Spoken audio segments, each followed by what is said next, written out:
ব্যোমকেশ বক্সী নামটার সাথে জড়িয়ে আছে বাঙালির আবেগ। সদ্য কিশোর সাহিত্য পড়ার উত্তেজনা থেকে বৈঠকি ঢঙে তাড়িয়ে তাড়িয়ে রস নিয়ে মগজে শান দেওয়ার মধ্যে যে রোম্যান্টিসিজম, তা বাঙালিকে দিয়েছেন শরদিন্দু বন্দ্যোপাধ্যায়। ক্রিমিনাল সাইকোলজির সাথে প্রয়োজনীয় শব্দের সঠিক ব্যবহার, উপমা, বাতাবরণ এবং গল্পের বুনন সব কিছুই একেবারে যথোপযুক্ত। 1932-এ সত্যান্বেষী গল্পে ব্যোমকেশের প্রথম আত্মপ্রকাশ। প্রথমে শরদিন্দু অজিতের কলমে লিখতেন, কিন্তু পরে তিনি তৃতীয় পুরুষে লিখতে শুরু করেন। আজ আমাদের নিবেদন ব্যোমকেশ সিরিজের 17 নম্বর গল্পটি, যেখানে ব্যোমকেশ স্বীকার করে নেন ভূতের অস্তিত্ব। কিভাবে জানতে হলে শুনতে থাকুন অদ্ভুত মায়াজালে ঘেরা, ভৌতিক ভয়ে ভরপুর এক উপন্যাস, শৈল রহস্য। ব্যোমকেশ ও সোরাব হোমজির চরিত্রে শ্রীদেব, অজিত, বিকাশ দত্ত ও মানিক মেহতার চরিত্রে অয়ন, বিষ্ণু বিনায়ক আপ্তে ও অনন্ত রাও দেশপান্ডে সুপ্রতিম, বিজয় বিশ্বাস ও মহেশ সৌরভ, হৈমবতী শ্বেতা, সত্যবতী সুনির্মিতা। পর্ব পরিচালনা শ্রীদেব, এডিটিং সুনির্মিতা, আবহ পরিকল্পনা ও স্পেশাল এফেক্টস টিম গল্প অল্প স্বল্প, পোস্টার ইন্দ্রিয় অন, বিশেষ সহায়তায় দেবদত্তা ঘোষ এবং শ্বেতা কোলে। শুনতে থাকুন আজকের গল্প, শরদিন্দু বন্দ্যোপাধ্যায়ের ব্যোমকেশ কাহিনী, শৈল রহস্য। সহাদ্রি হোটেল, মহাবলেশ্বর, পুনা, 3রা জানুয়ারি। ভাই অজিত, বোম্বাই এসে অবধি তোমাদের চিঠি দিতে পারিনি। আমার পক্ষে চিঠি লেখা কিরকম কষ্টকর কাজ তা তোমরা জানো। বাঙালির ছেলে চিঠি লিখতে শেখে বিয়ের পর, কিন্তু আমি বিয়ের পর দুদিনের জন্যেও বউ ছেড়ে রইলাম না। চিঠি লিখতে শিখবো কোত্থেকে? তুমি সাহিত্যিক মানুষ, বিয়ে না করেও লম্বা চিঠি লিখতে পারো, কিন্তু তোমার কল্পনা শক্তি আমি কোথায় পাবো ভাই? কাঠখোট্টা মানুষ, স্রেফ সত্য নিয়ে কারবার করি। তবু আজ তোমাকে এই লম্বা চিঠি লিখতে বসেছি। কেন লিখতে বসেছি তা চিঠি শেষ পর্যন্ত পড়লেই বুঝতে পারবে। মহাবলেশ্বর নামক শৈলপুরীর সহাদ্রি হোটেলে রাত্রি 10টার পর মোমবাতি জেলে এই চিঠি লিখছি। বাইরে শীত জর্জর অন্ধকার। আমার ঘরের দোর জানলা বন্ধ করে লিখছি, তবু শীত আর অন্ধকারকে ঠেকিয়ে রাখা যাচ্ছে না। মোমবাতির শিখাটি থেকে থেকে নড়ে উঠছে। দেয়ালের গায়ে নিঃশব্দ ছায়া পা টিপে টিপে আনাগোনা করছে। ভৌতিক পরিবেশ। আমি অতি প্রাকৃতকে সারা জীবন দূরে সরিয়ে রাখতে চেয়েছি, কিন্তু অনেকদিন আগে একবার মুঙ্গেরে গিয়ে বড়দা বাবু নামক একটি ভূতজ্ঞ ব্যক্তির সঙ্গে পরিচয় হয়েছিল, মনে আছে? আমি তাকে বলেছিলাম, ভূত প্রেত থাকে থাক, আমি তাদের হিসেবের বাইরে রাখতে চাই। এখানে এসে কিন্তু মুশকিলে পড়ে গেছি। ওদের আর হিসেবের বাইরে রাখা যাচ্ছে না। কিন্তু থাক, গল্প বলার আর্ট জানা নেই বলেই বোধ হয় পরের কথা আগে বলে ফেললাম। এবার গোড়া থেকে শুরু করি। যে কাজে বোম্বাই এসেছিলাম সে কাজটা শেষ করতে দিন 4 লাগলো। ভেবেছিলাম কাজ সেরেই ফিরব, কিন্তু ফেরা হলো না। কর্মসূত্রে একজন উচ্চপদস্থ পুলিশ কর্মচারীর সঙ্গে ঘনিষ্ঠতা হয়েছে। মারাঠি ভদ্রলোক, নাম বিষ্ণু বিনায়ক আপ্তে। তিনি বললেন, বোম্বে এসেছেন, পুনা না দেখি ফিরে যাবেন? প্রশ্ন করলাম, পুনায় দেখবার কি আছে? তিনি বললেন, পুনা শিবাজি মহারাজের পীঠস্থান, সেখানে দেখবার জিনিসের অভাব। সিংহগড়, শনিবার দুর্গ, ভবানী মন্দির। ভাবলাম এদিকে আর কখনো আসবো কিনা কে জানে, এ সুযোগ ছাড়া উচিত নয়। বললাম, বেশ, যাব। আপ্টের মোটরে চড়ে বেরোলাম।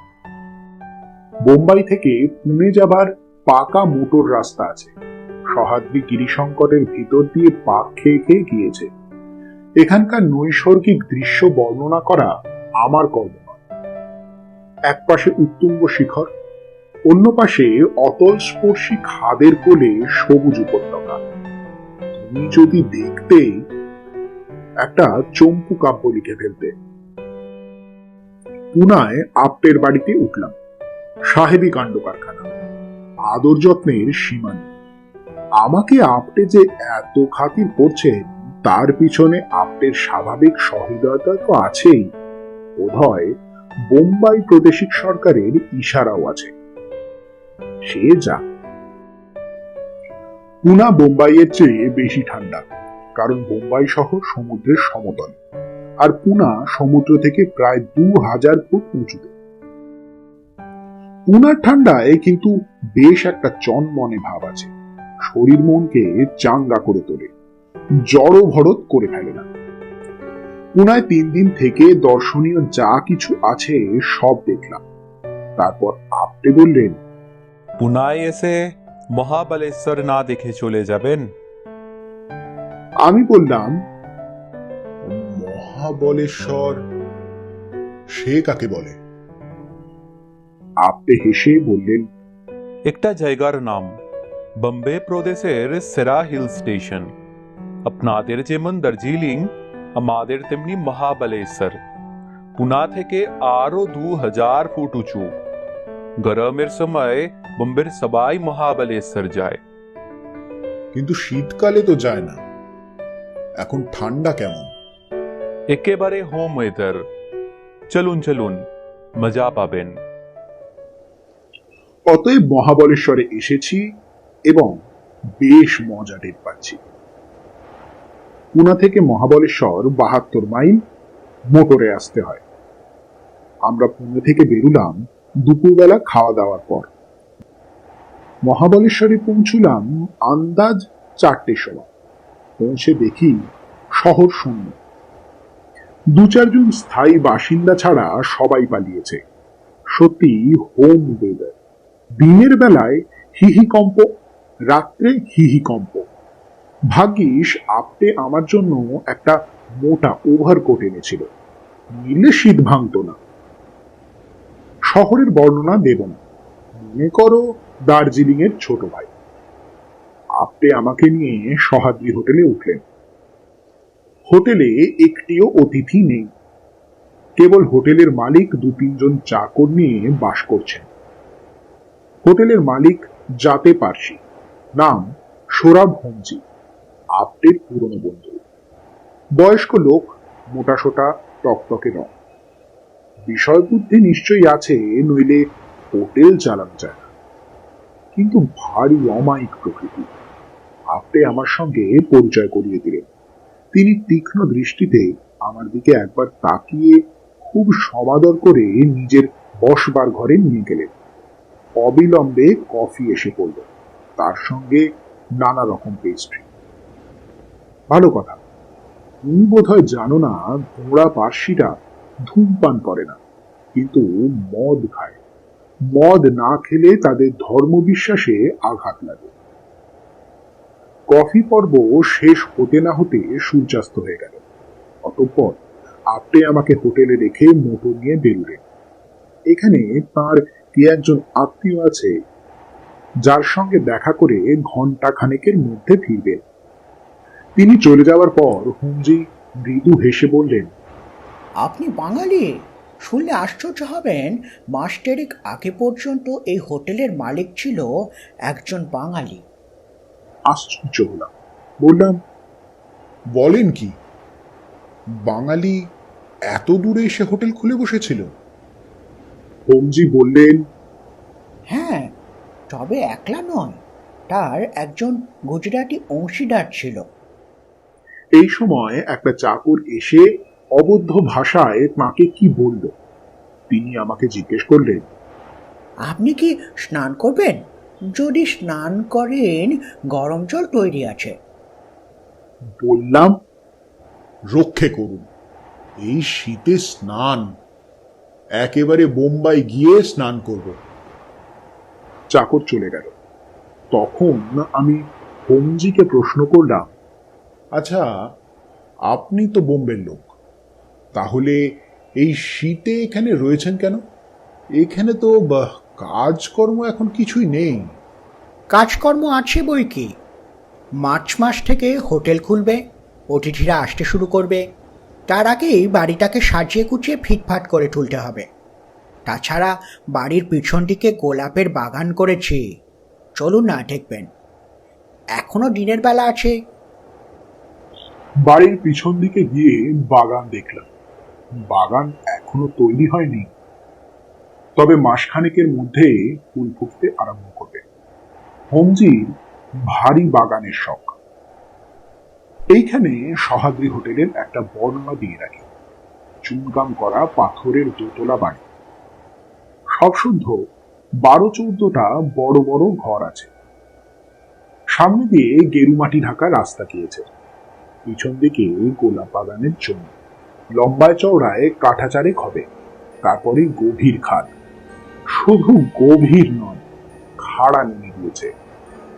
পাথরের মোটা আলসের ওপর ঝুঁকে উঁকি মারলে দেখা যায় অনেক নিচে ঘন ঝোপঝাড়ের ভিতর একটা সরু ঝর্ণার ধারা বয়ে গিয়েছে। আমরা বাগান দেখে ফিরছি, এমন সময় খাদের নিচে থেকে একটা গভীর আওয়াজ উঠে এলো, অনেকটা মোষের ডাকের মতো। নিচে তখন ঘুটঘুটে অন্ধকার, ওপরে একটু আলো আছে। আমি জিজ্ঞেস করলাম, ও ও কিসের আওয়াজ? জি বললেন, বাঘে টাক, আসুন ভিতরে যাওয়া যাক। ঘরে বিদ্যুৎ বাতি জ্বলছে। চাকর একটা গনগনে কয়লার আংটা মেঝের ওপর রেখে গেছে। আমরা আংটার কাছে চেয়ার টেনে বসলাম। ঠান্ডা আঙুলগুলোকে আগুনের দিকে ছড়িয়ে দিয়ে বললাম, এদিকে বড় বাঘ আছে? জি বললেন, আছে, তাছাড়া চিতা আছে, হায়না আছে, নেকড়ে আছে। যে বাঘটার ডাক আজ শুনলেন, সেটা মানুষের রক্তের স্বাদ পেয়েছে কিনা, তাই এ তল্লাট ছেড়ে যেতে পারছে না। মানুষ খেকো বাঘ? কত মানুষ খেয়েছে? আমি একটার কথাই জানি, ভারী লোমহর্ষণ কাণ্ড। শুনবেন? এমন সময় আপটে ফিরে এলেন। লোমহর্ষণ কাণ্ড চাপা পড়ে গেল। আপটে বললেন, তার আত্মীয় ছাড়ছেন না, আজ রাতে তাকে সেখানেই ভোজন এবং শয়ন করতে হবে। কিছুক্ষণ গল্প স্বল্প করে তিনি উঠলেন, আমাকে বললেন, কাল সকাল 9টার মধ্যে আমি আসব। আপনি ব্রেকফাস্ট খেয়ে তৈরি হয়ে থাকবেন, দুজনে বেরুব। এখানে অনেক দেখবার জায়গা আছে, Bombay point, Arthur seat, Pratapgarh দুর্গ। তিনি চলে গেলেন। আমরা আরো খানিকক্ষণ বসে এটা সেটা গল্প করলাম। এখানে এখন শাকসবজি, দুধ, ডিম, মুরগি খুব সস্তা। আবার গরমের সময় দাম চড়বে। কথায় কথায় হুমজি বললেন, আপনার ভূতের ভয় নেই তো? আমি হেসে উঠলাম। তিনি বললেন, কারুর কারুর থাকে, একলা ঘরে ঘুমোতে পারে না। তাহলে আপনার শোবার ব্যবস্থা যদি দোতলায় করি, আপনার অসুবিধা হবে না? বললাম, বিন্দু মাত্র না। আপনি কোথায় শোন? আমি নিচে শুই, আমার বসবার ঘরের পাশে শোয়ার ঘর। আপনাকে ওপরে দিচ্ছি, তার কারণ এখন সব ঘরের বিছানাপত্র তুলে গুদামে রাখা হয়েছে। অতিথি তো এখন নেই, কেবল দোতলায় একটা ঘর সাজানো আছে। তাতে হোটেলের ভূতপূর্ব মালিক সস্ত্রীক থাকতেন। ঘরটা যেমন ছিল তেমনই আছে। বেশ তো, সেই ঘরেই শোবো। হোমজি চাকরকে ডেকে হুকুম দিলেন। চাকর চলে গেল। তারপর 8টা বাজলে আমরা খেতে বসলাম। এরই মধ্যে মনে হলো যেন কত রাত হয়ে গেছে। চারদিক নিশুতি। বাড়িতে যদি ডাকাত পড়ে, মা বলতেও নেই, বাপ বলতেও নেই। গল্প শোনার এই উপযুক্ত সময়। বললাম, আপনার লোমহর্ষণ কাণ্ড কই বললেন না? হোমজি বললেন, হ্যাঁ হ্যাঁ, ভারী রোমাঞ্চকর ব্যাপার। এই বাড়িতেই ঘটেছিল, আগেকার 2 মালিকের মধ্যে। বলি শুনুন। হোমজি বলতে আরম্ভ করলেন। খাওয়া এবং গল্প একসঙ্গে চলতে লাগলো। হোমজি বেশ রসিয়ে রসিয়ে গল্প বলতে পারেন, তাড়াহুড়ো নেই। তার মাতৃভাষা অবশ্য গুজরাটি, কিন্তু ইংরাজিতেই বরাবর কথাবার্তা চলছিল। গল্পটাও ইংরাজিতেই বললেন। আমি তোমার জন্য বাংলায় সংক্ষিপ্ত অনুবাদ করে দিলাম। বছর 6 আগে মানিক ভাই মেহতা নামে এক গুজরাটি আর বিজয় বিশ্বাস নামে একজন বাঙালি মহাবলেশ্বরে এই সহাদ্রি হোটেল খুলেছিল। দুজনে সমান অংশীদার। মেহতার টাকা আর বিজয় বিশ্বাসের মেহনত, এই নিয়ে হোটেল আরম্ভ হয়। মানিক মেহতার অনেক কাজ কারবার। সে মহাবলেশ্বরে থাকত না, তবে মাঝে মাঝে আসত। বিজয় বিশ্বাসী হোটেলের সর্বেসর্বা ছিলেন, কিন্তু আসলে হোটেলের দেখাশোনা করতেন বিজয় বিশ্বাসের স্ত্রী হৈমবতী। বিজয় বিশ্বাস কেবল ঘরে বসে সিগারেট টানতেন আর হিসেব নিকেশ করতেন। মানিক মেহতা লোকটা ছিল প্রচন্ড বাজে। অবশ্য তখন তার সম্বন্ধে কেউ কিছু জানত না। তাকে ভালো করে কেউ চোখে দেখেনি। পরে সব জানা গেল। তার 3টে বউ ছিল, একটা গোয়ায়, একটা বোম্বেতে, আর একটা আমেদাবাদে। এই 3 জায়গায় বেশিরভাগ সময় সে থাকত। যত রকম বেআইনি দুষ্কার্য করাই ছিল তার পেশা। বোম্বাই প্রদেশে মদ্যপান নিষিদ্ধ। লোকটি বুট লেগিং করত, বিদেশ থেকে লুকিয়ে সোনা আমদানি করত। অনেকবার তার মাল বাজেয়াপ্ত হয়েছে, কিন্তু লোক তাকে কেউ ধরতে পারেনি। বিজয় বিশ্বাসের সঙ্গে মানিক মেহতার জোটপাট কি করে হলো বলা যায় না। বিজয় বিশ্বাস লোকটি ওরকম ছিলেন না। যতদূর জানা যায়, বিজয় বিশ্বাস আগে থেকেই হোটেল চালানোর কাজ জানতেন। হয়তো পুনায় কিংবা বোম্বাইয়ে কিংবা আমেদাবাদে ছোটখাটো হোটেল চালাতেন। তারপর তিনি মানিক মেহতার নজরে পড়ে যান। মানিক মেহতা যে ধরনের ব্যবসা করে, তাতে কখনো হাতে অঢেল পয়সা, কখনো ভাঁড়েমা ভবানী। সে বোধ হয় মতলব করেছিল হোটেল কিনে কিছু টাকা আলাদা করে রাখবে, যাতে সংকটকালে হাতে একটা রেস্ট থাকে। বিজয় বিশ্বাস তার প্রকৃত চরিত্র জানতেন না। সর্বনেই তার অংশীদার হয়েছিলেন। বিজয় বিশ্বাস আর তার স্ত্রীর ম্যানেজমেন্টে সহাদ্রি হোটেল অল্পকালের মধ্যেই বেশ জাঁকিয়ে উঠল। মহাবলেশ্বরে হোটেলের মরশুম হচ্ছে 2.5 মাস, টুনে 3 মাস, কিন্তু এই কয় মাসের মধ্যেই হোটেলের আয় হয় 40 থেকে 50 হাজার টাকা। খরচ খরচা বাদ দিয়ে 20-25 হাজার টাকা লাভ থাকে। মানিক মেহতা মরশুমের শেষে এসে কখনো নিজের ভাগের টাকা নিয়ে যেত, কখনো বা টাকা ব্যাংকেই জমা থাকত। সৌরভ হোমজি প্রতি বছরই গরমের সময় মহাবলেশ্বরে আসতেন এবং সহাদ্রি হোটেলে উঠতেন। হোটেলটি তার খুব পছন্দ। মনে মনে ইচ্ছে ছিল এই রকম একটি হোটেল পেলে নিজে চালাবেন। তিনি পয়সাওয়ালা লোক, জীবিকার জন্য কাজ করবার দরকার নেই, কিন্তু ব্যবসা করার প্রবৃত্তি পার্সিদের মজ্জাগত। গত বছর মে মাসে হোমজির যথারীতি এসেছেন। পুরনো খদ্দের হিসেবে হোটেলে তাঁর খুব খাতির। স্বয়ং হৈমবতী তার সুখ স্বাচ্ছন্দ্যের তত্ত্বাবধান করতেন। হোমজিও হৈমবতীর নিপুণ গৃহস্থালির জন্য তাকে খুব সম্মান করতেন।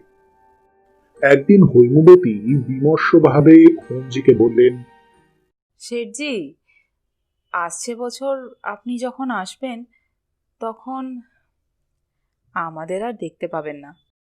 হোমজি আশ্চর্য হয়ে বললেন। সে কি, দেখতে পাবো না কেন? হৈমবতী বললেন, হোটেল বিক্রির কথা হচ্ছে। যিনি আমাদের পার্টনার তিনি হোটেল রাখবেন না, আমরাও চলে যাব। আমার স্বামীর আবার এত ঠান্ডা সহ্য হচ্ছে না, আমরা দেশে ফিরে যাব। সেদিন সন্ধেবেলা হোমজি অফিস ঘরে গিয়ে বিজয় বিশ্বাসের সঙ্গে দেখা করলেন। বললেন, আপনারা নাকি হোটেল বিক্রি করছেন? বিজয় বিশ্বাসের বয়স আন্দাজ 45, স্ত্রীর চেয়ে অনেক বড়, একটু কাহিল গোছের চেহারা, আপাদমস্তক গরম জামা কাপড় পরে গলায় গলাবন্ধ জড়িয়ে বসে সিগারেট টানছিলেন। হোমজিকে খাতির করে বসালেন। বললেন, হ্যাঁ সেঠজি, আপনি কিনবেন?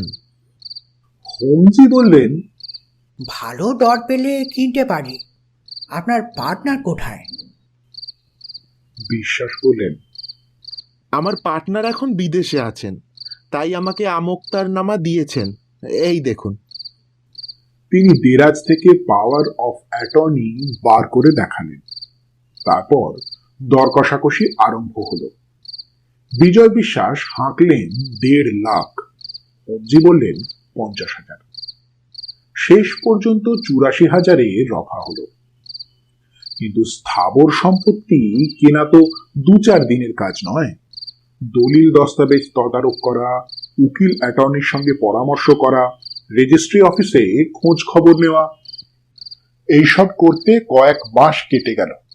নভেম্বর মাসের মাঝামাঝি হোমজি আর বিজয় বিশ্বাস পুনায় গেলেন। রেজিস্ট্রারের সামনে হোমজি নগদ টাকা দিয়ে রেজিস্ট্রি করালেন।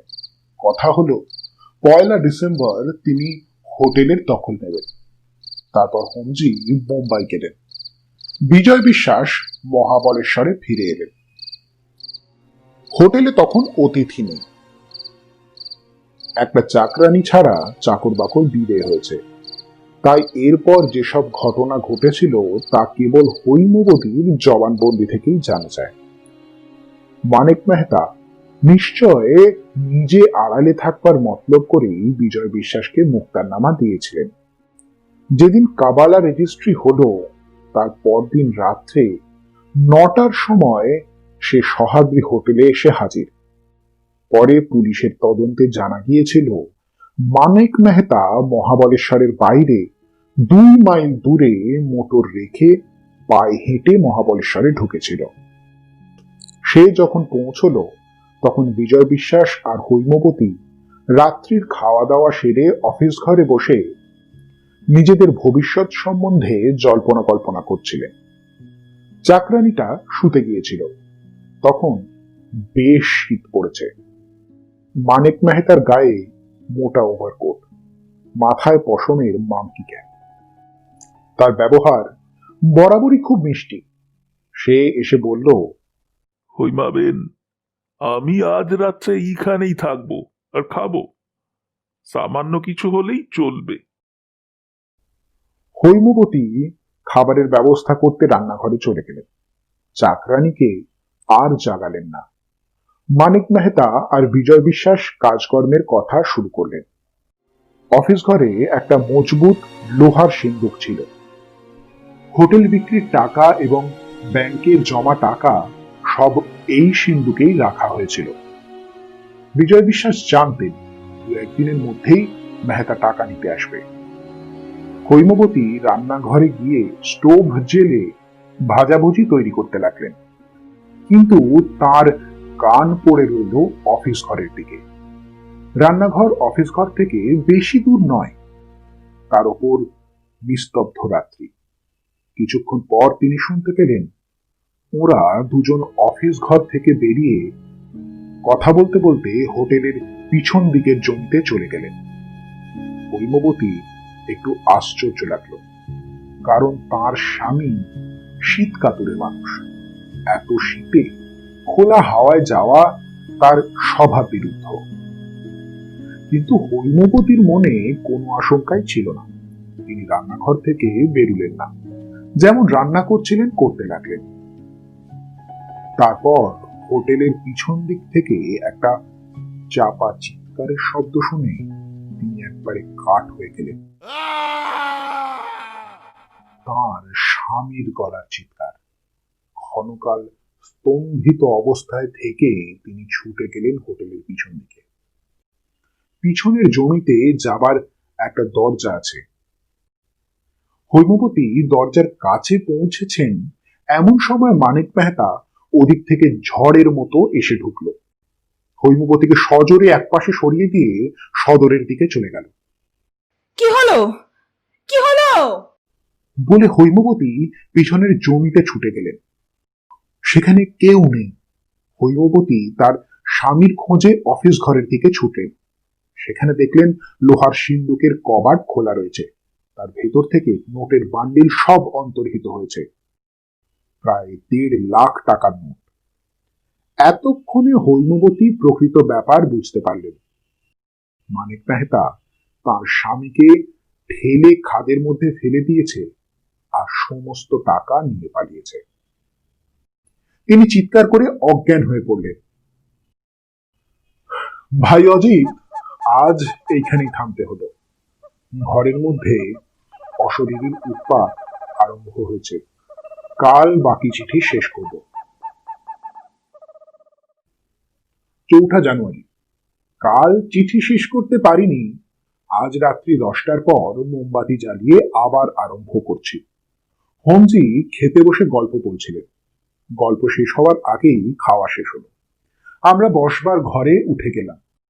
চাকর কফি দিয়ে গেল। হোমজি আবার বলতে শুরু করলেন। আমি আজ আরো সংক্ষেপে তার পুনরাবৃত্তি করছি। হৈমবতীর যখন জ্ঞান হলো তখন 10টা বেজে গেছে। ইলেকট্রিক বাতি নিভে গিয়ে চারদিক অন্ধকার। হৈমবতী চাকরানিকে জাগালেন, কিন্তু সে রাত্রে বাইরে থেকে কোনো সাহায্যই পাওয়া গেল না। পুলিশ এলো পরদিন সকালে। পুলিশের অনুসন্ধানে বোঝা গেল হৈমবতীর অনুমান ঠিক। হোটেলের পিছনে খাদের ধারে মানুষের ধস্তাধস্তির চিহ্ন রয়েছে। 2-4 দিন অনুসন্ধান চালাবার পর আরো একটা খবর বেরোল। মানিক মেহতা ডুব মেরেছে। সে পাকিস্তান থেকে 3 লক্ষ টাকার সোনা আমদানি করেছিল। কাস্টমসের কাছে ধরা পড়ে যায়।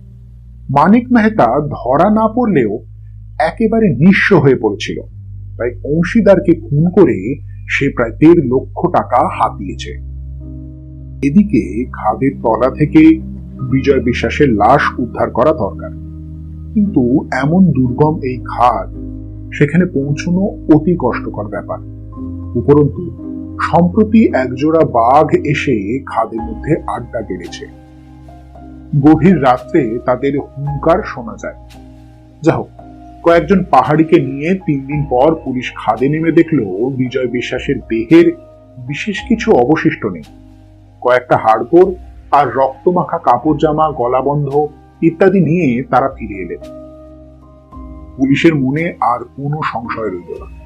মানিক মেহতার নামে গ্রেফতারি পরোয়ানা এবং হুলিয়া জারি করল। ক্রমে 1 ডিসেম্বর এসে পড়ল। নিঃস্ব বিধবার অবস্থা বুঝতে পারছ। পুঞ্জি দয়ালু লোক। হৈমবতীকে কিছু টাকা দিল। হৈমবতী চোখের জল মুছতে মুছতে মহাবলেশ্বর থেকে চিরবিদায় নিলেন। তারপর মাসখানেক কেটে গেছে। পুলিশ এখনো মানিক মেহতার সন্ধান পায়নি।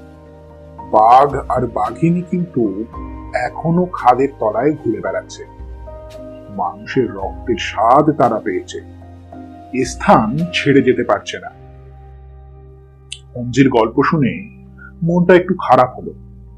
বাঙালির সন্তান বিদেশে এসে কিছু অর্থ সঞ্চয় করেছিল, তা কপালে সইল না। হৈমবতীর অবস্থা আরো শোচনীয়। মানিক মেহতাকে পুলিশ ধরতে পারবে কিনা কে জানে। ভারতবর্ষের বিশাল জনসমুদ্রে একটি পুঁটি মাছ ধরা সহজ নয়। এইসব ভাবছি এমন সময় ইলেকট্রিক বাতি নিভে গেল। হোমজি বললেন, 10টা বেজেছে। এখানে রাত্রি 10টার সময় ইলেকট্রিক বন্ধ হয়ে যায়, আবার শেষ রাতে কিছুক্ষণের জন্য চলে। চলুন, আপনাকে আপনার শোয়ার ঘরে পৌঁছে দিই। হোমজির একটা লম্বা গদার মতো ইলেকট্রিক টর্চ আছে, সেটা হাতে নিয়ে তিনি আমাকে পথ দেখিয়ে নিয়ে চললেন। দোতলায় এক সারি ঘর, সামনে টানা বারান্দা। সব ঘরের দরজায় তালা ঝুলছে, কেবল কোণের ঘরের দরজা খোলা। চাকর ঘরে মোমবাতি জেলে রেখে গেছে। ভালো কথা, এদেশে মোমবাতিকে মেমবাতি বলে। ভারী কবিত্বপূর্ণ নাম নয়? বেশ বড় ঘর, সামনে বারান্দা, পাশে ব্যালকনি। ঘরের দুপাশে দুটো খাট রয়েছে, একটাতে বিছানা পাতা, অন্যটা উলঙ্গ পড়ে আছে। ঘরের মাঝখানে একটা বড় টেবিল, দুটো চেয়ার। দেওয়ালের গায়ে ঠেকানো ওয়ার্ড্রোব। টেবিলের ওপর একটা অ্যালার্ম টাইম পিস, এক বান্ডিল মোমবাতি, দেশলাই, একটা থার্মোফ্লাস্কে গরম কফি। রাত্রে যদি তেষ্টা পায় খাবো। হোমজি অতিথি সৎকারে ত্রুটি রাখেননি। হোমজি বললেন, এই ঘরে বিজয় বিশ্বাস স্ত্রীকে নিয়ে থাকতেন। হৈমবতী চলে যাওয়ার পর ঘরটা যেমন ছিল তেমনই আছে। আপনার কোনো অসুবিধা হবে না তো? বললাম, অসুবিধে কিসের? খুব আরামে থাকবো। আপনি যান, এবার শুয়ে পড়ুন গিয়ে। এখানে বোধহয় সকাল সকাল ঘুমিয়ে পড়াই রেওয়াজ। হোমজি হেসে বললেন, শীতকালে তাই বটে, কিন্তু সকাল 8টা-9টার আগে কেউ বিছানা ছাড়ে না। আপনি যদি সকালে উঠতে চান, ঘড়িতে অ্যালার্ম দিয়ে রাখবেন। এই টর্চটা রাখুন, রাত্রে যদি দরকার হয়। ধন্যবাদ।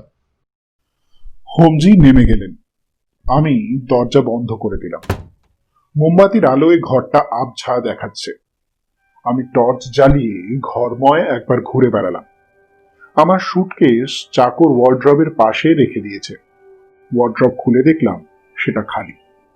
এসেন্স কর্পূর ন্যাপথলিন মেশা একটা গন্ধ নাকে এলো।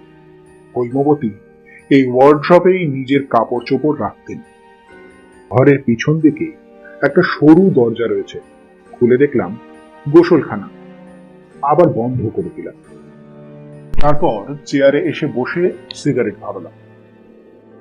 ঘরের দরজা জানলা সবই বন্ধ, তবু কেন যেন একটা বরফ জমানো ঠান্ডা হাওয়া ঘরের মধ্যে ঘুরে বেড়াচ্ছে। বেশিক্ষণ বসে থাকা চলবে না। তাড়াতাড়ি সিগারেট শেষ করে ঘড়িতে অ্যালার্ম দিলাম। 7:30টার সময় ঘুম ভাঙলেই যথেষ্ট। আপনি আসবেন 9টার সময়। টর্চটা বালিশের পাশে নিয়ে মোমবাতি নিভিয়ে বিছানায় ঢুকলাম। বিছানায় দুটো মোটা মোটা গদি, গোটা চারেক বিলিতি কম্বল, একেবারে রাজসজ্জা। ক্রমশ কম্বলের মধ্যে শরীর গরম হতে লাগলো। কখন ঘুমিয়ে পড়ল। আশ্চর্য এই যে প্রথম রাত্রে ঘুমোবার আগে পর্যন্ত অতিপ্রাকৃত কোনো ইশারা ইঙ্গিত পাইনি। ঘুম ভাঙল ঝনঝন অ্যালার্মের শব্দে। ধর্মর করে বিছানায় উঠে বসলাম। ঘর অন্ধকার। কোথায় আছি মনে করতে কয়েক সেকেন্ড কেটে গেল। তারপর মনে পড়ল, কিন্তু এত শিগগিরই 7:30 বেজে গেল। কই, জানলার শাসি দিয়ে দিনের আলো দেখা যাচ্ছে না তো। টর্চ জেলে ঘড়ির ওপর আলো ফেললাম। চোখে ঘুমের জড়তা রয়েছে। মনে হলো ঘড়িতে 2টো বেজেছে, কিন্তু অ্যালার্ম ঝনঝন শব্দে বেজে চলেছে। কি রকম হলো? আমি কম্বল ছেড়ে উঠলাম। টেবিলের কাছে গিয়ে ঘড়ির ওপর আলো ফেলে দেখলাম সত্যি 2টো। তবে তবে অ্যালার্ম বাজলো কি করে? অ্যালার্মের কাঁটা ঘোরাতে কি ভুল করেছি? ঘড়িটা হাতে তুলে নিতেই বাজনা থেমে গেল। দেখলাম অ্যালার্মের কাঁটা ঠিকই 7:30টার ওপর আছে। হয়তো ঘড়িটাতেই গলদ আছে, অসময় অ্যালার্ম বাজে। আমি ঘড়ি রেখে আবার বিছানায় ঢুকলাম। অনেকক্ষণ ঘুম এলো না। তারপর আবার কখন ঘুমিয়ে পড়েছি। এই হলো প্রথম রাত্রির ঘটনা। পরদিন ব্রেকফাস্ট খেতে বসে হোমজিকে জিজ্ঞেস করলাম, আপনার টাইম পিসে কি অসময় অ্যালার্ম বাজে? তিনি ভুরু তুললেন। কই, কেন বলুন তো? বললাম।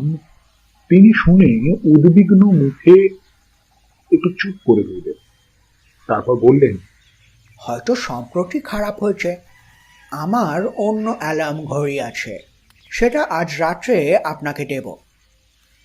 আমি আপত্তি করতে যাচ্ছিলাম, এমন সময় চাকর একটা চিঠি আমার হাতে দিল।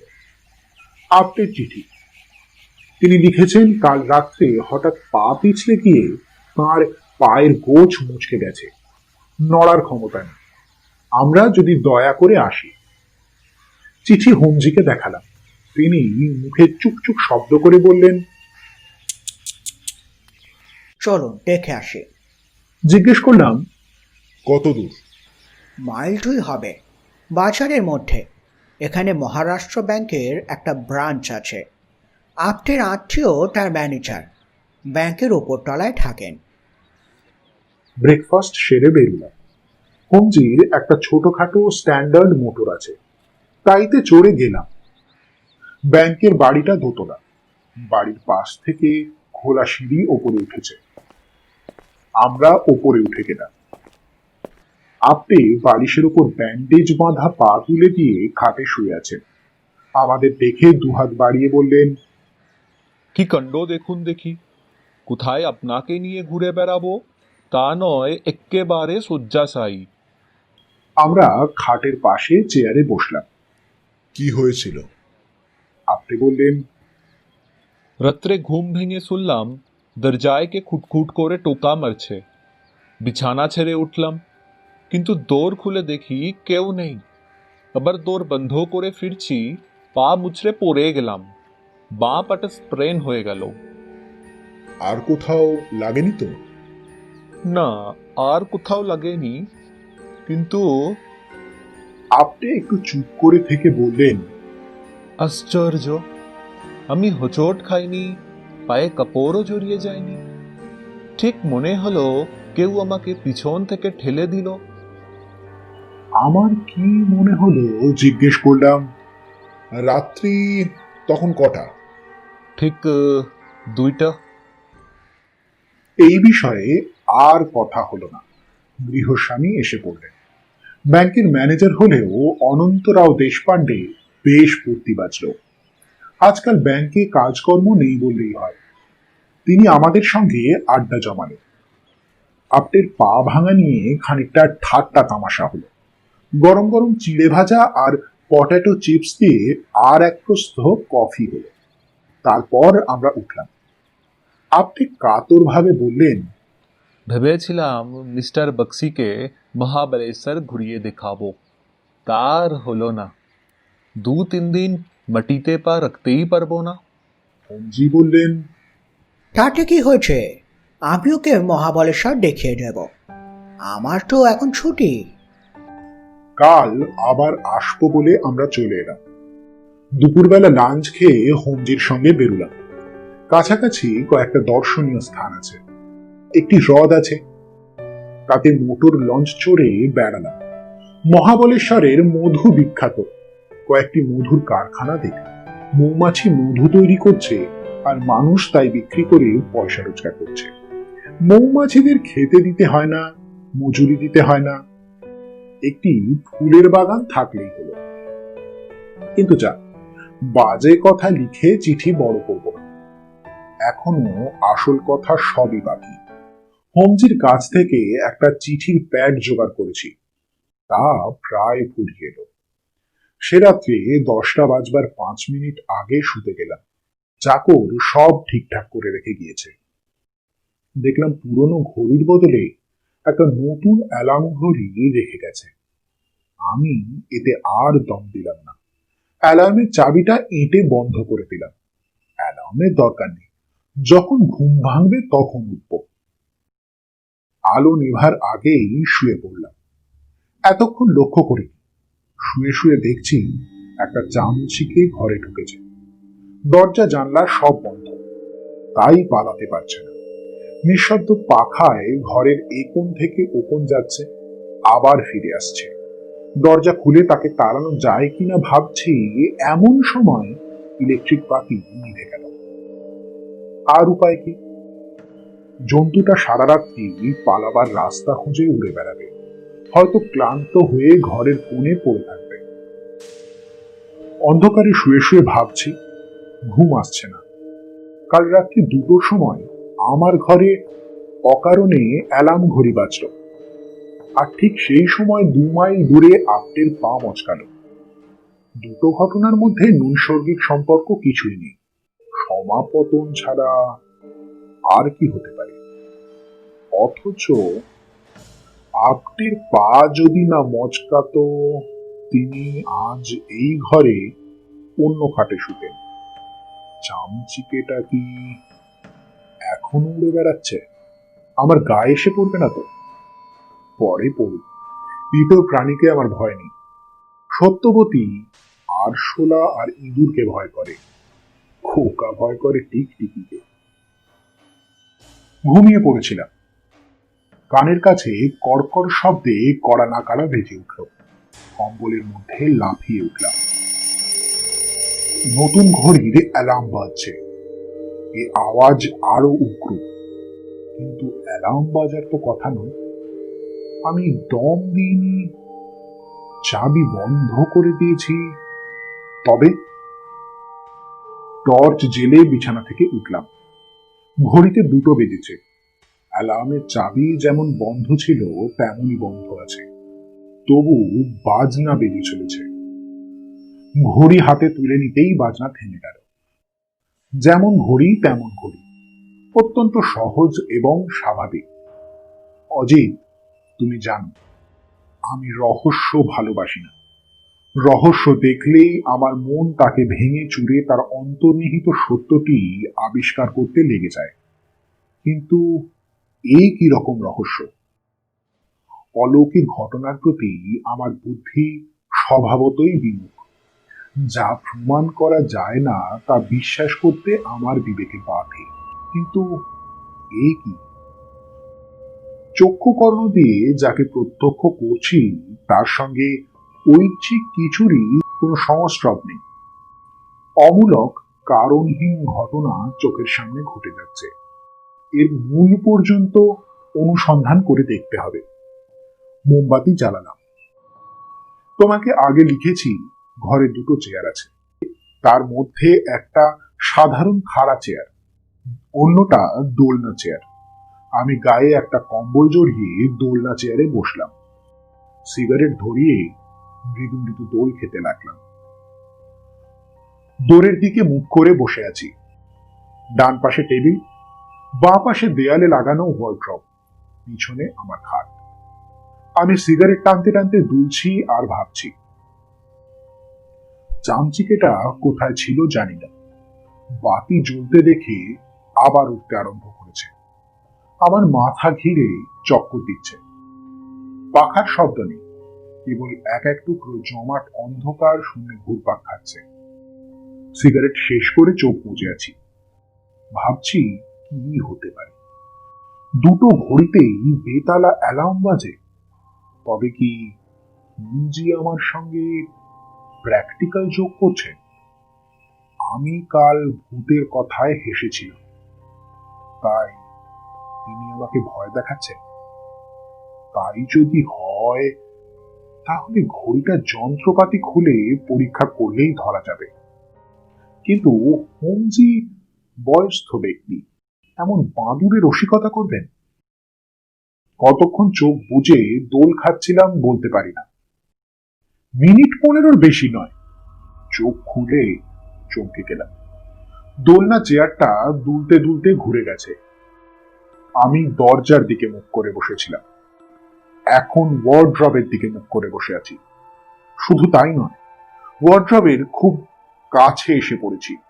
চেয়ার ঘুরে যাওয়ার একটা স্বাভাবিক ব্যাখ্যা থাকতে পারে, কিন্তু রাত 2টোর সময় একলা ঘরে এরকম ব্যাপার ঘটলে স্নায়ুমণ্ডলে ধাক্কা লাগে। আমারও লেগেছিল। তার উপর ঘড়িটা আবার পিছন দিক থেকে ঝনঝন শব্দে বেরিয়ে উঠল। আমি লাফিয়ে উঠে ঘড়িটা বন্ধ করতে গেলাম। মোমবাতি নিভে গেল। বোঝো ব্যাপার, আমার স্নায়ু যদি দুর্বল হতো তাহলে কি করতাম বলা যায় না, কিন্তু আমি দেহটাকে শক্ত করে স্নায়ু উৎকণ্ঠা দমন করলাম। আমার গায়ের কম্বলের বাতাস লেগে হয়তো মোমবাতি নিভেছে। আমি আবার মোমবাতি জ্বালালাম।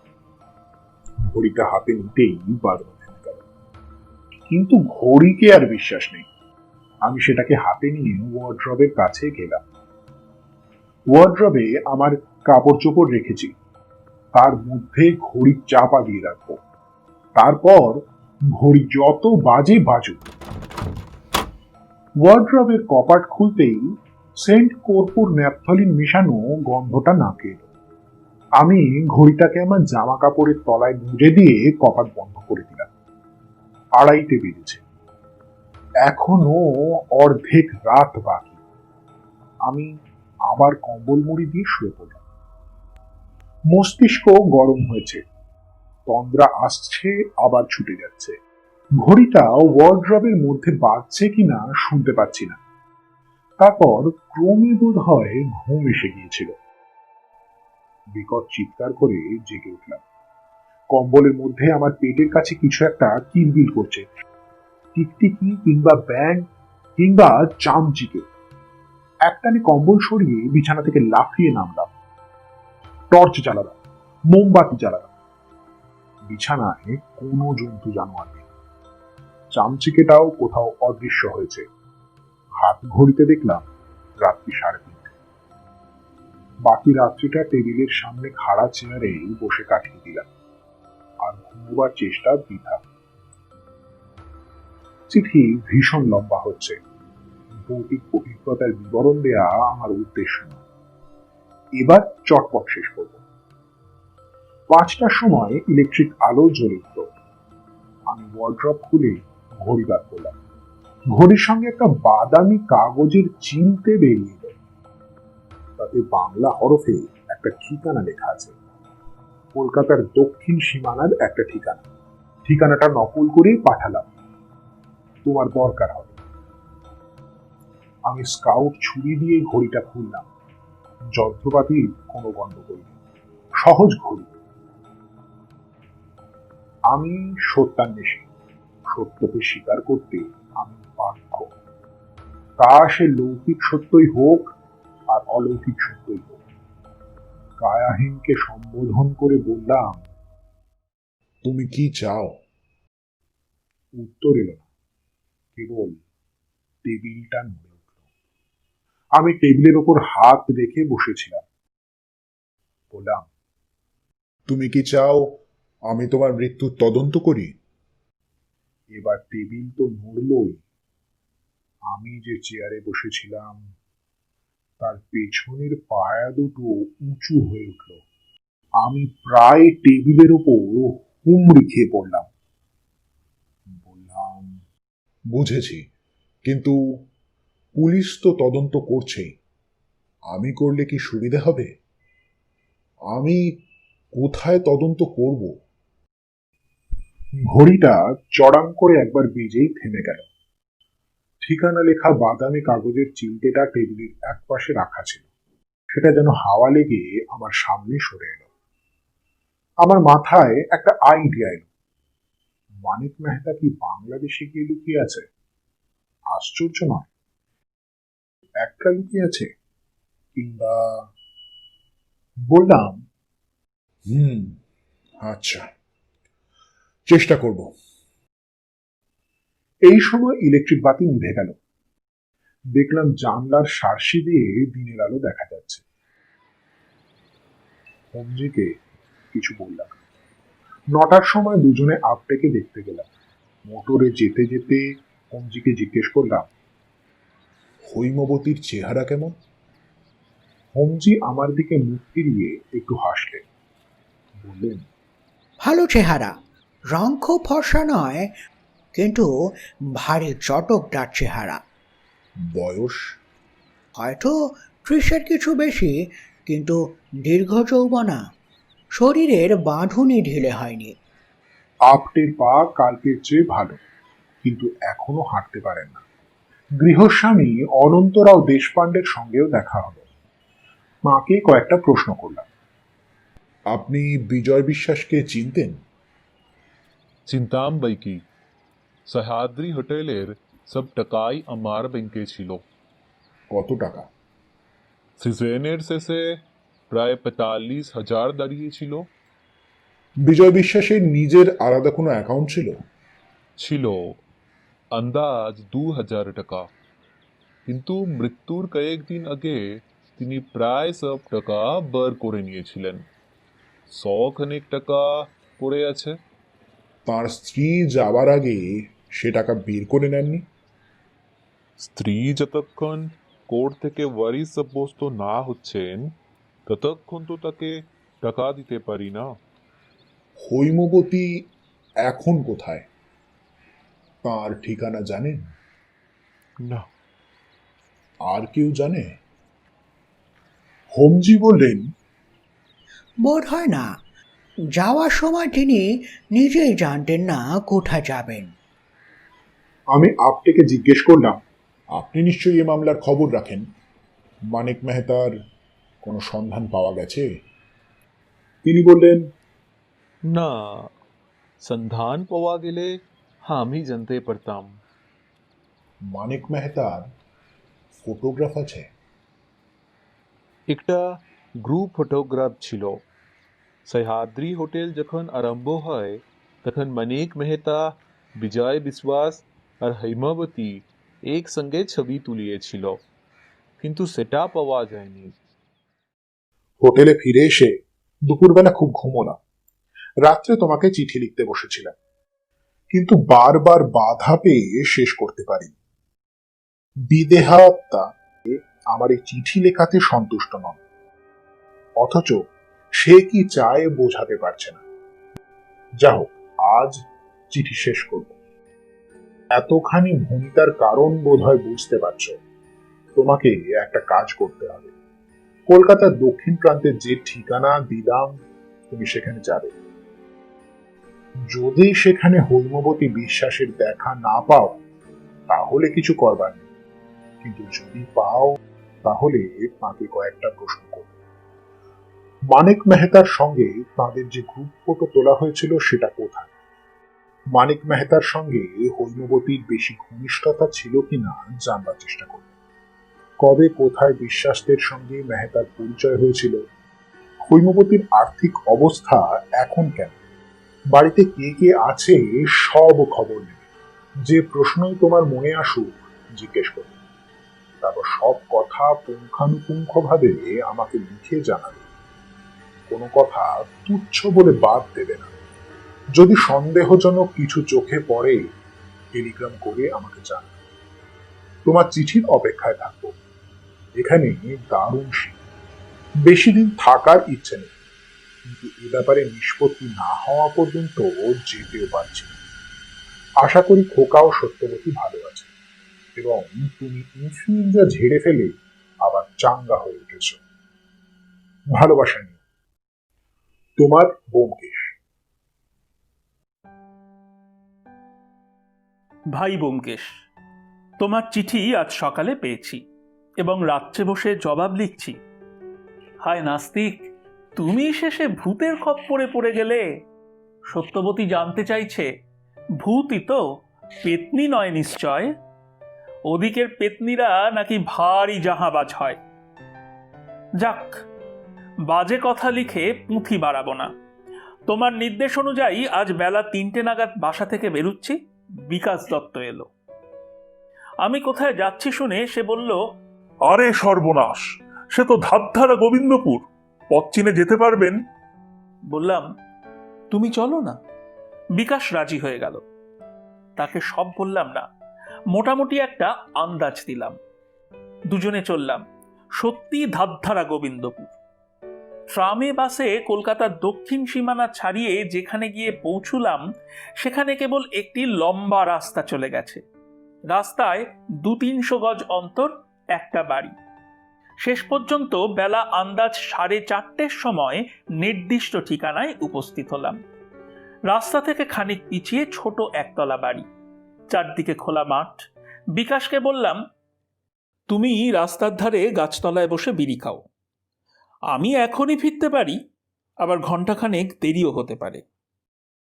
বাড়ির সদর দরজা বন্ধ, আমি গিয়ে কড়া নাড়লাম। একটা চাকর এসে দরজা খুলে দাঁড়ালো, বলল, কাকে সান? বললাম, শ্রীমতী হৈমবতী বিশ্বাসের সঙ্গে দেখা করতে পারি? আপনার নাম? অজিত বন্দ্যোপাধ্যায়। কি দরকার? সেটা শ্রীমতী বিশ্বাসকেই বলবো। তুমি তাকে বলো মহাবালেশ্বর থেকে চিঠি পেয়ে এসেছি। আগে একটু দাঁড়ান। বলে চাকরটা দরজা বন্ধ করে দিল। 10 মিনিট দাঁড়িয়ে আছি, সারা শব্দ নেই। তারপর দরজা খুলল। চাকরটা বলল, আসেন। বাড়িতে ঢুকেই ঘর। আসবাবপত্র বেশি কিছু নেই, 2টো চেয়ার, একটা টেবিল। চাকরটা বলল, আগে বসেন, গিন্নি ঠাকুরন স্নান করছেন, এখনই আসবেন। একটা চেয়ারে বসলাম। বসে আছি তো বসেই আছি। চাকরটা এদিক ওদিক খুরখুর করছে, বোধহয় আমাকে বিশ্বাস করতে পারছে না। আজকাল কলকাতার যা ব্যাপার হয়ে দাঁড়িয়েছে, অচেনা লোককে বাড়িতে ঢুকতে দিতে ভয় হয়। চোর, ডাকাত, গুন্ডা যা কিছু হতে পারে। বসে বসে ভাবলাম, গিন্নি ঠাকুরনের স্নান যতক্ষণ না শেষ হচ্ছে ততক্ষণ চাকরটাকে নিয়েই একটু নাড়াচড়া করি। বললাম, তুমি কতদিন এখানে কাজ করছো? চাকরটা অন্দরের দোরের সামনে দাঁড়িয়ে বলল, আগে এই তো 1 মাস এখনো হয়নি। দেখলাম লোকটির কথায় একটু পূর্ববঙ্গের টান আছে। তোমার দেশ কোথায়? ফরিদপুর জেলায়। বলে সে চৌকাঠের ওপর উবু হয়ে বসল। আধবয়সী লোক, মাথায় কদম ছাড় চুল, গায়ে একটা ছেঁড়া ময়লা রঙের সোয়েটার। কতদিন কলকাতায় আছো? তা 3 বছর হতে চলল। এখানে মানে এই বাড়িতে কজন মানুষ থাকে? গিন্নি ঠাকুরন একলা থাকেন। স্ত্রীলোক একলা থাকেন? পুরুষ কেউ নেই? আগে না, আমি বুড়ো মানুষ, দেখাশোনা করি। এখানে কারুর যাওয়া আসা আছে? আগে না, আপনি প্রথম এলেন। এই সময় হৈমবতীকে দোরের কাছে দেখা গেল। চাকরটা উঠে দাঁড়ালো, আমিও দাঁড়ালাম। ইতিমধ্যে ঘরের মধ্যে দিনের আলো কমে গিয়েছিল। তিনি চাকরকে বললেন, মহেশ, আলো জেলে নিয়ে এসো। চাকর চলে গেল। অল্প আলোতেও মহিলাটিকে দেখার অসুবিধা হচ্ছিল না। দীঘল চেহারা, সুশ্রী মুখ, পার্সিদের চোখে খুব ফর্সা না লাগলেও আমার চোখে বেশ ফর্সা। মুখে একটি চিত্তাকর্ষক সৌকুমার্য আছে। যৌবনের চৌকাট পার হতে গিয়ে থমকে দাঁড়িয়ে পড়েছেন। পরনে সাদা থান, গায়ে একটিও অলংকার নেই। কবিত্ব করছি না, কিন্তু তার সদ্য স্নাত চেহারাটিকে দেখে বৃষ্টি ভেজা সন্ধ্যার রজনীগন্ধার কথা মনে পড়ে যায়। আমি হাত জোর করে নমস্কার করলাম। তিনি প্রতি নমস্কার করে বললেন, আপনি মহাবলেশ্বর থেকে আসছেন?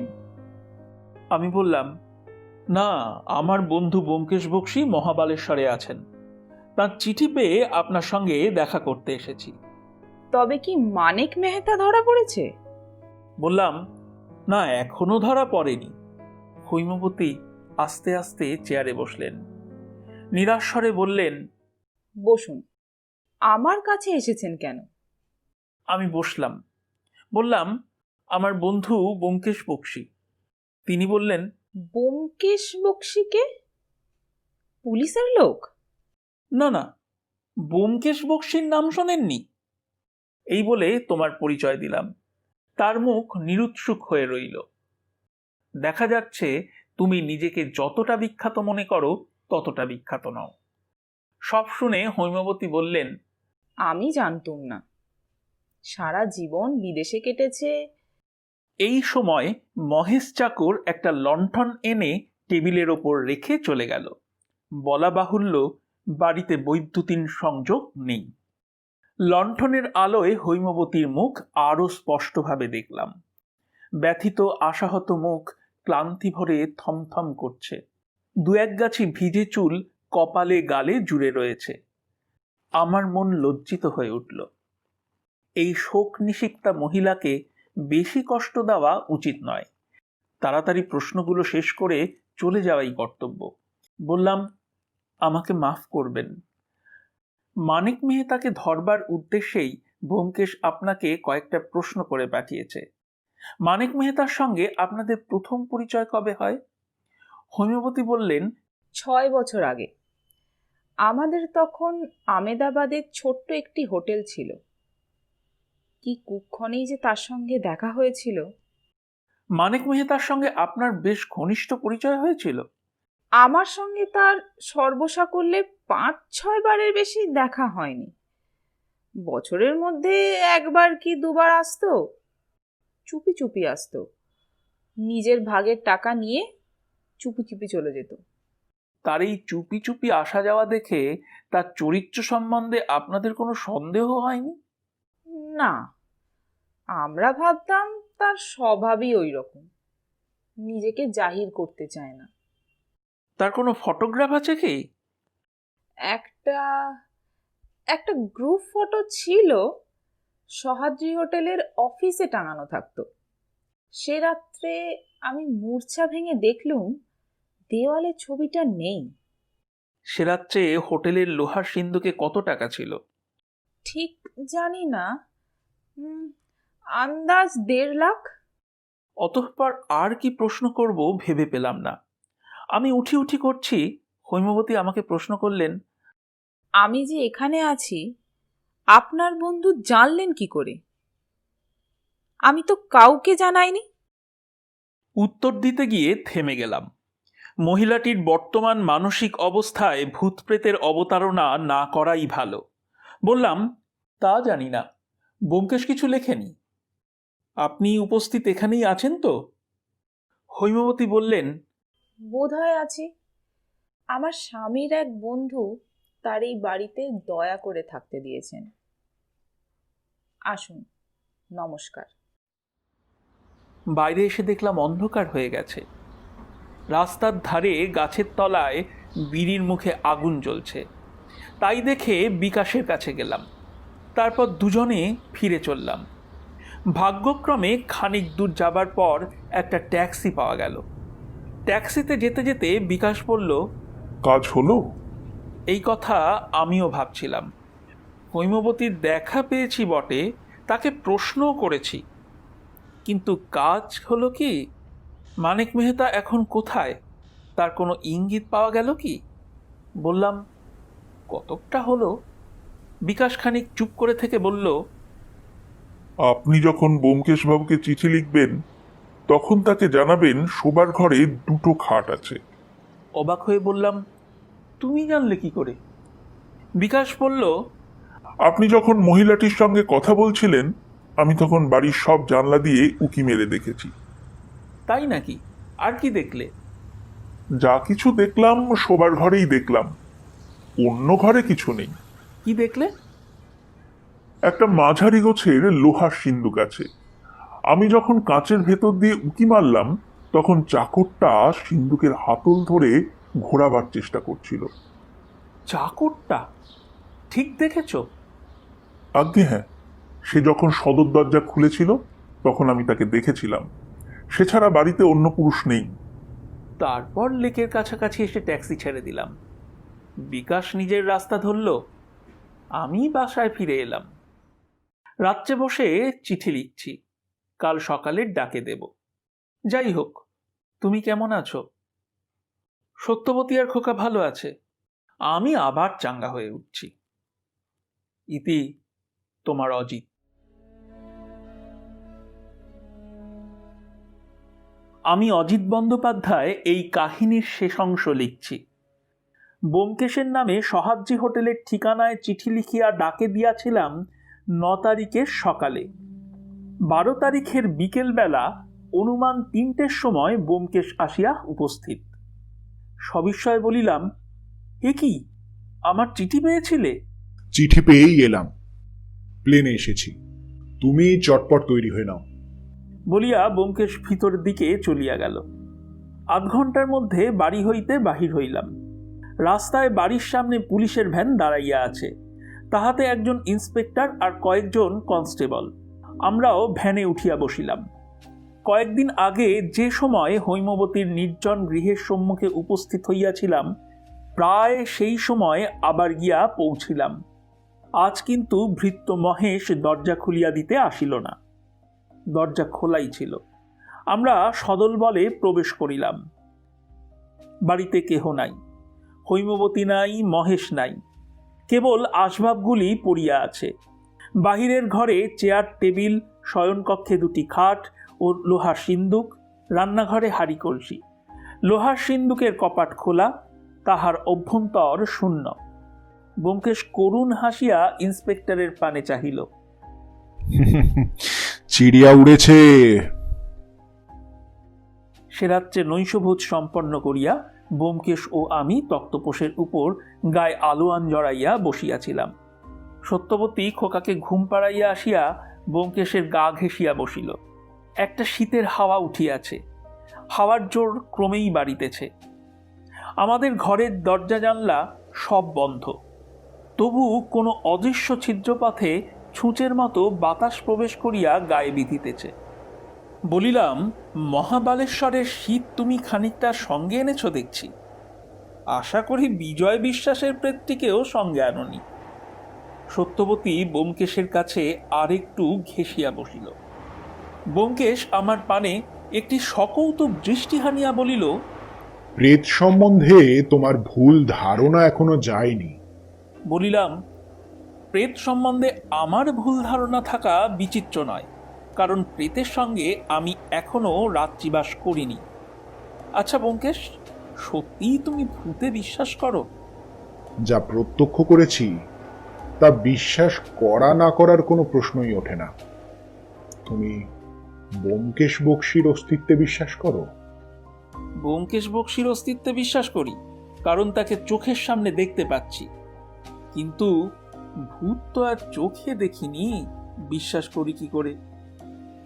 আমি তোমাকে বিশ্বাস করতে বলছি না, কিন্তু আমি যদি বিশ্বাস করি তুমি আপত্তি করবে কেন? কিছুক্ষণ নীরবে ধূমপান করিলাম। আচ্ছা, ও কথা যাক, বিশ্বাসে মেলায় কৃষ্ণ, তর্কে বহুদূর। কিন্তু তোমার ভূতের এত চেষ্টা সত্ত্বেও কার্যসিদ্ধি হলো না। কে বলে কার্যসিদ্ধি হয়নি? ভূত চেয়েছিল মস্ত একটা ধোঁকার টাটি ভেঙে দিতে, তা সে দিয়েছে। তার মানে? মানে কি এখনো কিছুই বোঝনি? কেন বুঝবো না? প্রথমে আমি হৈমবতীর চরিত্র ভুল বুঝেছিলাম, কিন্তু এখন বুঝেছি হৈমবতী আর মানিক মেহতা মিলে বিজয় বিশ্বাসকে খুন করেছিল। হৈমবতী একটি সাংঘাতিক মেয়ে মানুষ। হৈমবতীর চরিত্র ঠিকই বুঝেছ, কিন্তু ভূতকে এখনো চেনোনি। ভূতের রহস্য আরো সাংঘাতিক। সত্যবতী ব্যোমকেশের আরো কাছে সরিয়া গেল, কাঁপিয়া উঠিয়া বলিল, আমার বেশ শীত করছে। শীত করছে না ভয় করছে? ব্যোমকেশ হাসিয়া নিজের আলোয়ানের অর্ধেকটা তাহার গায়ে চড়াইয়া দিল। বলিলাম, এসো এসো বধূ, এসো, আধো আচরে বসো। বুড়ো বয়সে লজ্জা করে না? তোমাকে আবার লজ্জা কি? তুমি তো অবুঝ শিশু। সত্যবতী সায় দিয়া বলিল, নয় তো কি, যার বিয়ে হয়নি সে তো দুধের ছেলে। বলিলাম, আচ্ছা আচ্ছা, এখন ভূতের কথা হোক। আমি কিছুই বুঝিনি, তুমি সব খোলসা করে বলো। ব্যোমকেশ বলিল, আগে তোমাকে দু একটা প্রশ্ন করি। মানিক মেহতা বিজয় বিশ্বাসকে খুন করবার জন্য খাদের ধারে নিয়ে গেল কেন? বিজয় বিশ্বাস বা গেল কেন? চিন্তা করিয়া বলিলাম, জানি না। দ্বিতীয় প্রশ্ন, বিজয় বিশ্বাসের নামে ব্যাংকে 1002 টাকা ছিল। হোটেল বিক্রি হওয়ার আগেই সে টাকা বের করে নিয়েছিল কেন? জানি না। তৃতীয় প্রশ্ন, তুমি যখন হৈমবতীর সঙ্গে দেখা করতে গিয়েছিলে তখন শীতের সন্ধে হয়। চাকর যখন বলল হৈমবতী স্নান করছেন, তখন তোমার খটকা লাগলো না? না, মানে খেয়াল করিনি। চতুর্থ প্রশ্ন, চাকরটাকে সন্দেহ হয়নি? না, চাকরটাকে সন্দেহ করার কোনো কারণ হয়নি। সে পূর্ববঙ্গের লোক, মাত্র কয়েকদিন হৈমবতীর চাকরিতে ঢুকেছিল। অবশ্য এ কথা যদি সত্যি হয় যে সে লোহার সিন্দুক খোলবার চেষ্টা করছিল। অজিত, তোমার সরলতা সত্যি মর্মস্পর্শী। চাকরটা সিন্দুক খোলার উদ্যোগ করেছিল বটে, কিন্তু চুরির জন্য নয়। মহাবলেশ্বরে দুজন লোক খুন করার ষড়যন্ত্র করেছিল। তার মধ্যে একজন হচ্ছেন হৈমবতী, অন্য লোকটিকে। মানিক মেহতা ছাড়া আর কে হতে পারে? ব্যোমকেশ কুটিল হাসিয়া বলিল, ওইখানেই ধাপ্পা, প্রচন্ড ধাপ্পা। হৈমবতী ষড়যন্ত্র করেছিল তার স্বামীর সঙ্গে, মানিক মেহতার সঙ্গে নয়। হৈমবতীর আর যে দোষী থাক, সে পতিব্রতা নারী, তাতে সন্দেহ নেই। কি বলছো তুমি? যা বলছি মন দিয়ে শোনো। হোমজি যখন আমাকে গল্পটা বললেন, তখন আমার মনে বিশেষ দাগ কাটেনি, তবু একটা খটকা লেগেছিল। মানিক মেহতা বিজয় বিশ্বাসকে খুন করবার জন্য খাদের ধারে নিয়ে গেল কেন? বিজয় শীত কাতুরে লোক, সেই বা গেল কেন? তারপর ভূতের উৎপাত শুরু হলো। দায়ে পড়ে অনুসন্ধান শুরু করলাম। খটকা ক্রমে সন্দেহে পরিণত হতে লাগলো। তারপর ওয়ার্ড্রবের মধ্যে এক টুকরো বাদামি কাগজে একটা ঠিকানা, বাংলা অক্ষরে লেখা, কলকাতার উপকণ্ঠে একটা ঠিকানা। আমার মনের অন্ধকার একটু একটু করে দূর হতে লাগলো। তোমাকে লম্বা চিঠি লিখলাম। তারপর তোমার উত্তর যখন পেলাম, তখন আর কোনো সংশয় রইল না। আপটে সাহেবকে সব বললাম। তিনি তখনও ঠ্যাং নিয়ে পড়ে আছেন, কিন্তু তখনই কলকাতার পুলিশকে টেলিগ্রাম করলেন এবং আমার প্লেনে আসার ব্যবস্থা করে দিলেন। হৈমবতী আর বিজয় বিশ্বাসকে ধরা গেল না বটে, কিন্তু প্রেতের উদ্দেশ্য সিদ্ধ হয়েছে। আসলে অপরাধী কারা তা জানা গেছে। বলা বাহুল্য, যে প্রেতটা নাছোড়বান্দা হয়ে আমাকে ধরেছিল সে মানিক মেহতা। সত্যি কি হয়েছিল বলো না গো। সত্যি কি হয়েছিল তা জানে কেবল হৈমবতী আর বিজয় বিশ্বাস। আমি মোটামুটি যা আন্দাজ করছি তাই তোমাদের বলছি। মানিক মেহতা ছিল নাম কাটা বদমাস, আর বিজয় বিশ্বাস ছিল ভিজে বেড়াল। একদা কি করিয়া মিলন হলো দোহে। দুজনে মিলে হোটেল খুলল। মানিক মেহতার টাকা, বিশ্বাসদের মেহনত। স্ত্রী পুরুষে হোটেল চালাচ্ছে। হোটেল বেশ জাঁকিয়ে উঠল। প্রতি বছর প্রায় 30-40 হাজার টাকা লাভ হয়। মেহতা মাঝে মাঝে এসে নিজের ভাগের টাকা নিয়ে যায়। বিজয় বিশ্বাস নিজের ভাগের টাকা মহাবলেশ্বরের ব্যাংকে বেশি রাখে না, বোধ হয় স্ত্রীর নামে অন্য কোথাও রাখে। হয়তো কলকাতারই কোনো ব্যাংকে হৈমবতীর নামে 50-60 হাজার টাকা জমা আছে। ওরা দুজন ছাড়া আর কেউ তার সন্ধান জানে না। এইভাবেই বেশ চলছিল। গত বছর মানিক মেহতা বিপদে পড়ে গেল। তার বেআইনি সোনার চালান ধরা পড়ে গেল। তাকে পুলিশ জড়াতে পারল না বটে, কিন্তু অত সোনা মারা যাওয়ায় সে একেবারে সর্বশান্ত হয়েছিল। তখন তার একমাত্র মূলধন হোটেল। মানিক মেহতা ঠিক করলো সে হোটেল বিক্রি করবে। তার নগদ টাকা চাই। এখন প্রশ্ন হচ্ছে, হোটেল বিক্রির টাকা কে পাবে? একলা মেহতা পাবে, না বিজয় বিশ্বাসদেরও বখরা আছে? ওদের পার্টনারশিপের দলিল আমি দেখিনি। অনুমান করা যেতে পারে যে মানিক মেহতা যখন হোটেল কেনার টাকা দিয়েছিল, তখন হোটেল বিক্রির টাকাটাও পুরোপুরি তারই প্রাপ্য। আমার বিশ্বাস মেহতা সব টাকাটাই দাবি করেছিল। হৈমবতী আর বিজয় বিশ্বাস ঠিক করলো সব টাকা ওরাই নেবে।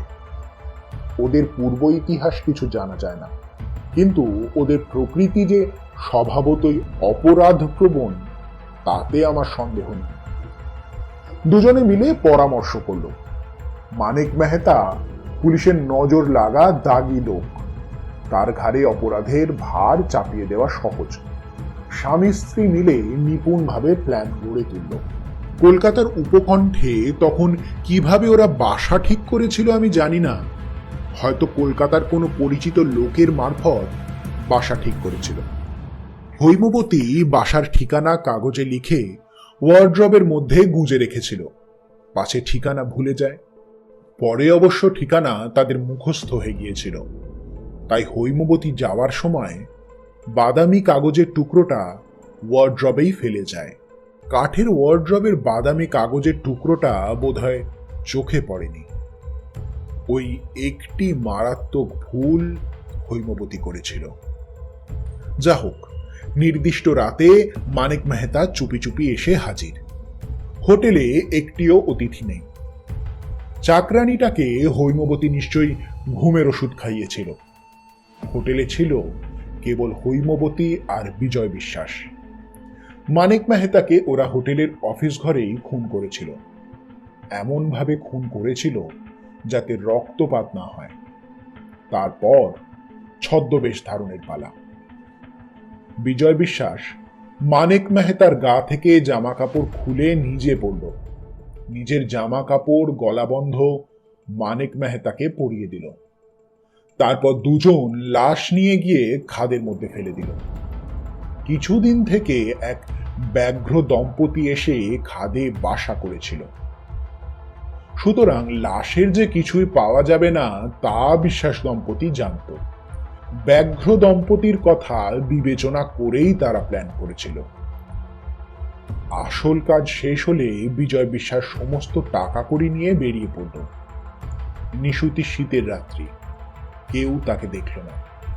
মানিক মেহতা শহরের বাইরে রাস্তার ধারে মোটর গাড়ি রেখে এসেছিল। সেই মোটরে চড়ে বিজয় বিশ্বাস উধাও হয়ে গেল। হৈমবতী ঘাঁটি আগলে রইল। বুকের পাটা আছে ওই মেয়ে মানুষটির। তারপর যা যা ঘটেছিল সবই প্রকাশ্য ব্যাপার। একমাত্র সাক্ষী হৈমবতী। সে যা বলল পুলিশ তাই বিশ্বাস করল। বিশ্বাস না করার কোনো কারণ ছিল না। মানিক মেহতার চরিত্র পুলিশ জানত। কয়েকদিন পরে সহাদ্রি হোটেল হোমজির হাতে তুলে দিয়ে শোকসন্তপ্তা বিধবা হৈমবতী মহাবলেশ্বর থেকে চলে গেল। ইতিমধ্যে বিজয় বিশ্বাস কলকাতার বাসায় এসে আড্ডা পেড়েছিল। হৈমবতীও এসে জুটল, কিন্তু তারা ভারী হুঁশিয়ার লোক, একেবারে নিশ্চিন্ত হয়নি, সাবধানে ছিল। তাই মহাবলেশ্বরের চিঠি পেয়ে অজিত যখন দেখা করতে গেল তখন হৈমবতী চমকে উঠল বটে, কিন্তু ঘাবড়াল না। হৈমবতীর তখন বোধ হয় বিধবার সাজ ছিল না। সে বিধবা সাজতে গেল। চাকর অজিতকে বাইরের ঘরে বসালো। অজিত যদি এত সরল না হতো তাহলে ওর খটকা লাগতো। শীতের সন্ধ্যাবেলা মেয়েরা গা ধুতে পারে, চুল ভিজিয়ে স্নান করেন। যা হোক, হৈমবতী যখন এলো তখন তার সদ্য স্নাত চেহারা দেখে অজিত মুগ্ধ হয়ে গেল। সে হৈমবতীকে আমার নাম বলল। হৈমবতীর ব্যাপার বুঝতে তিলার্ধ দেরি হলো না। অজিত আমার নামটাকে যতখানি অখ্যাত মনে করে ততখানি অখ্যাত নয় আমার নাম। অজিতের কল্যাণেই নামটা সকলের জানা হয়ে গেছে। কিন্তু সে যাক, বিকাশ ওদিকে জানলা দিয়ে শোবার ঘরে দুটো খাট আর লোহার সিন্দুক দেখে নিয়েছিল। অজিতের চিঠিতে ওইটাই ছিল সবচেয়ে জরুরি কথা। চিঠি পড়ে কিছুই আর জানতে বাকি রইল না, কিন্তু ওদের ধরা গেল না। সে রাত্রে অজিত পিছন ফিরবার সঙ্গে সঙ্গেই বোধ হয় হৈমবতী লোহার সিন্দুক থেকে টাকা কড়ি নিয়ে অদৃশ্য হয়েছিল। এখন তারা কোথায়, কোন ছদ্মবেশে ঘুরে বেড়াচ্ছে কে বলতে পারে। হয়তো তারা কোনো দিনই ধরা পড়বে না, হয়তো ধরা পড়বে। না পড়ার সম্ভাবনাই বেশি। ৩৫ কোটি নরনারীর বাসভূমি এই ভারতবর্ষ। কিছুক্ষণ তিনজনে চুপ করিয়া বসিয়া রহিলাম। বাহিরে যে হাওয়া উঠিয়াছিল তাহা থামিয়া গিয়াছে। ঘড়িতে 10টা বাজিল। আমি বলিলাম, সব সমস্যার সমাধান তো হলো, কিন্তু একটা কথা বুঝলুম না, বিজয় বিশ্বাস ও বাড়িতে থাকতো না কেন? কোথায় থাকতো? আর চাকরটা ওদের সম্বন্ধে কি কিছুই সন্দেহ করেনি? হা ভগবান, তাও বুঝনি? চাকরটাই বিজয় বিশ্বাস। শুনছিলেন আজকের গল্প শরদিন্দু বন্দ্যোপাধ্যায়ের ব্যোমকেশ কাহিনী শৈল রহস্য। এই রকমই আরো গল্প শুনতে আমাদের চ্যানেলের সাথে যুক্ত থাকুন ও সাবস্ক্রাইব করুন আমাদের চ্যানেলটিকে। আপনাদের মতামত জানাতে ভুলবেন না কমেন্ট বক্সে। প্রতিটি গল্পের লেখক সম্পর্কে বিস্তারিত জানতে অবশ্যই চোখ রাখবেন ডেসক্রিপশন বক্সে। আগামী সপ্তাহে আবারও গল্প কিন্তু হবেই। বিদায় নিচ্ছি এই সপ্তাহে।